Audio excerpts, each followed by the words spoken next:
Hello friends, this is Kunal Kumar Singh. I'm your mentor for this course.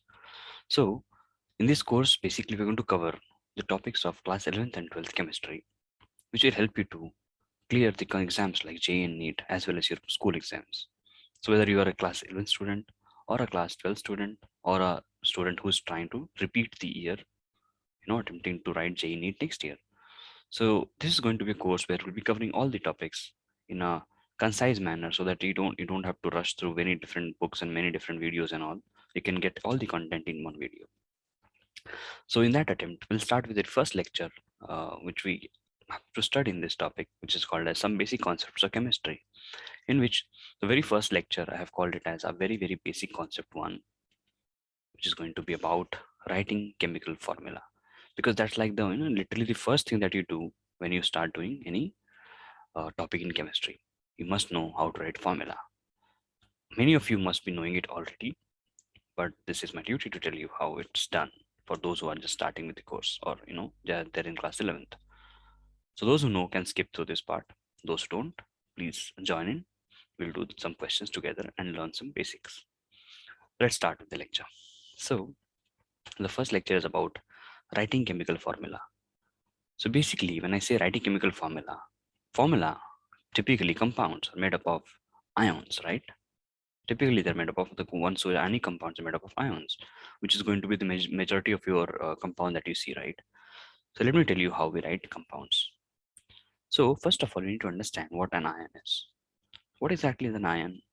So we know ion is nothing but a charged species. What is it? They are the charged species, meaning they either have a positive charge or have a negative charge, as we know, right? They either have a positive charge or negative charge. So the charged species. Now these ions can be of two types.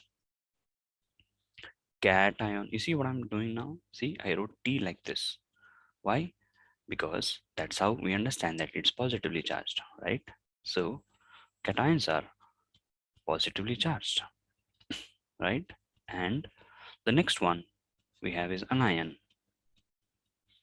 And anions are, of course, negatively charged. So we just now learned that ions are of two types and they're nothing but charged species. The question is asked, what are ions? Ions are charged species. They could be cation or anion. If they're positively charged, they're cations. If they're negatively charged, they're anions. Example, NH4 plus. See, ammonium. Na plus, sodium. K plus, potassium, and so on. But in the example of anion, we can write Cl minus, chloride, O minus, oxide, SO42 minus, sulfate, and so on. This is the very basic of it. Now, we'll basically list down some of the compounds, some of the very common ions that we have, and we try to remember it because that's going to facilitate or help you a lot to answer questions in the later stage. We must know these cations and anions thoroughly. So take your time, remember it. And if you already know, well and good, let's start. So I'm going to give you some list of cation and anion, but before that, there is some rules that you must know. The rules are always, how do we write the compounds? So while writing the chemical formula, cation's name is written first, then we write an anion. That is a very simple rule that we'll be following over the course. Over the entire course, we do the same thing. First we write the cation and then we write the anion. Moving on. That's how first cation, anion later. That's how the concept works. Now, so rule number 2, name of cation always ends with, name of cation always ends with IUM. You might have observed it already. See, when I read sodium, ammonium, I did it on purpose, right? Because they were the ones whose names were ending with IUM. Rule number 3, I would say, would be name of an ion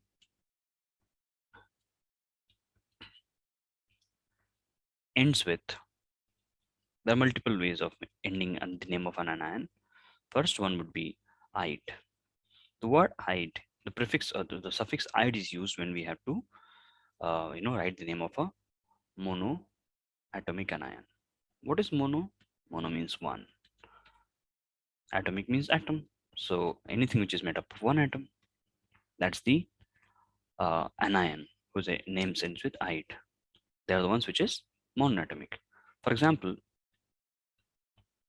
chloride, see, oxide. Look at the words. I'm basically emphasizing on "ide" word. Oxide, chloride, phosphide, nitride, and so on. The name of an ion can also end with 8, and that's when we have maximum number of oxygen. When we have maximum number of oxygen in the compound given or the ion given, then it's called as 8. Like for example, sulfate, nitrate, phosphate, 8. See, I'm emphasizing on the word 8 here.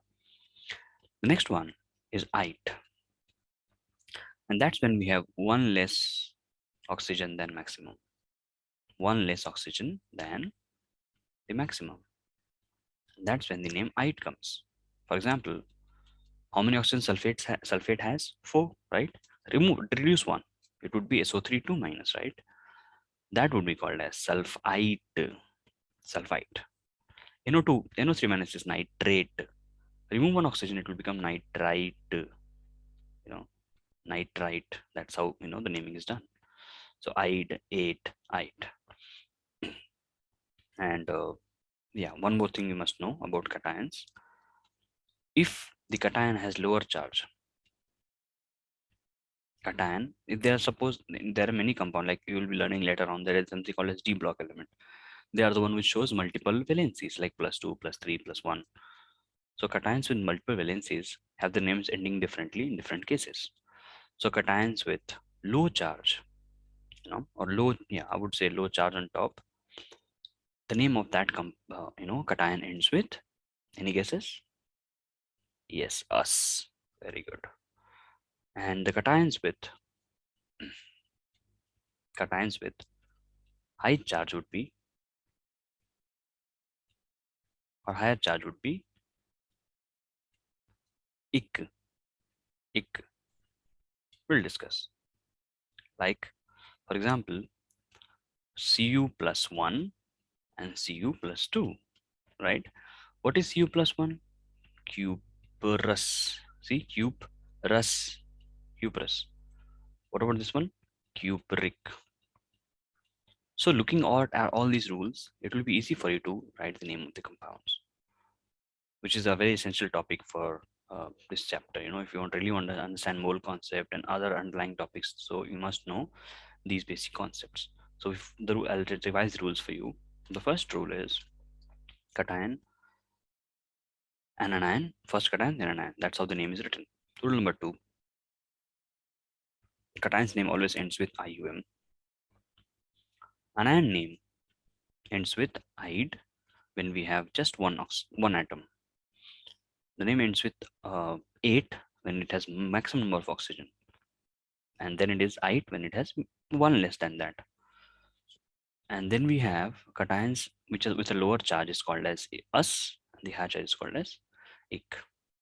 So this is the basic. Now let me give you the list of it. And the ones I'm writing on the board right now, these are the ones you must pay attention, remember them eventually throughout the course of your chemistry course. Let's begin with the name of cations that are commonly seen in our syllabus, and some of the anions I'm going to list down on the right hand side. So let's begin.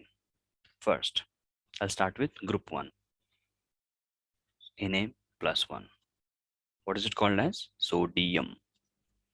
K plus, potassium. Li plus, lithium. Right, these are the ones. Ag plus, silver. Right, silver. I'm just writing the ones which are very common. Silver. And then ammonium. See, remember it, ammonium. Okay, next one, Cu plus 2. Any guesses what this is? And since we're doing this, let me tell you what Cu plus 1 also. What's this? Cuprous. Cuprous. So what is this? Cupric. Sometime we also write it as copper 2. We'll discuss in some time. Next one, next one, Mg2 plus magnesium, Ca2 plus calcium, Ba2 plus barium, Ra2 plus radium, and that's how it goes like, yeah. Then we have Fe2 plus, very important. Now it's a question for you. If Fe2 plus is ferrous, what would be Fe3 plus? Any idea? It would be ferric. Yes, excellent. It would be ferric. See, ferrous with plus 2 plus 3 is ferric.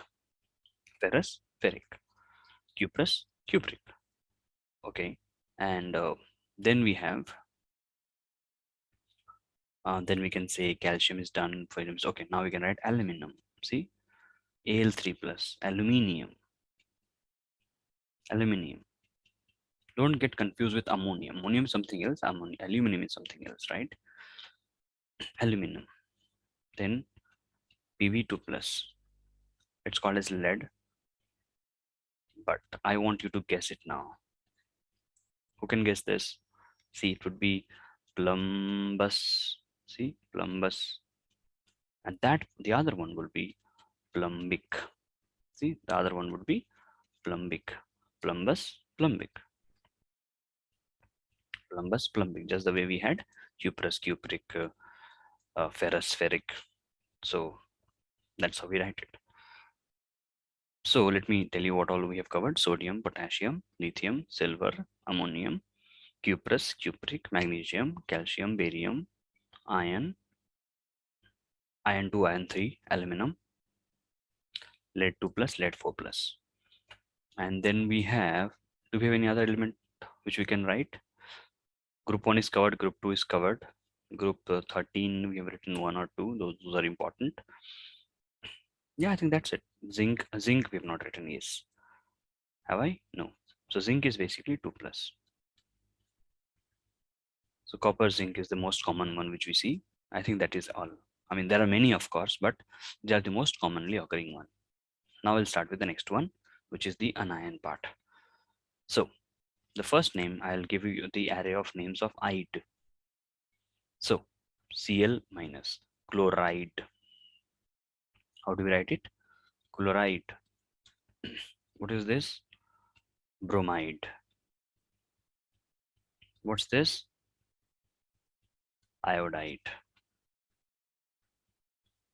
Then O2 minus, one more thing is there, fluoride. Fluoride.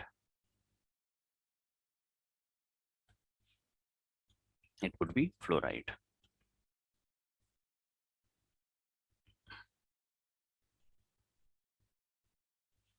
Next, oxide. See, oxide.